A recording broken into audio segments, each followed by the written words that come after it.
नेहमीपेक्षा आज सकाळी जरा लवकरच उठलो होतो.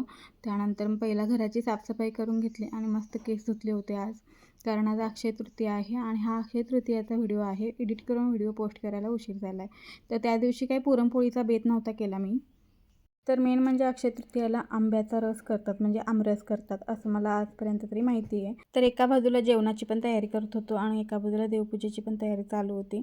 सगळे एकाच दिवशी असल्यामुळं मला टेन्शन आलेलं, म्हणजे आदल्या दिवशी मी साफसफाई करायला नव्हती, त्यामुळे मला सकाळी उठून करायला लागली. तर मी पंचामृताने पहिला देव घासून घेतले, त्यानंतर पितांबरीने घासून घेतले. कारण पंचामृताने आपण देव घासले तरी पण दह्यातल्या आंबटपणामुळे देव लगेच काळे पडतात. म्हणजे तेव्हाच मी असं बघितलं की 5 मिनिटामध्ये लगेच काळे पडले होते देव, म्हणून मी लगेचच त्याला पितांबरीने घासून घेतलं आणि स्वच्छ केलं.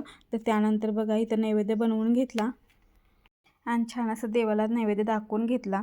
तर मला भरपूर नैवेद्य काढावं लागतं, 10 ते 11 नैवेद्य काढावे लागतात, त्यामुळे खूप घाई झालेली.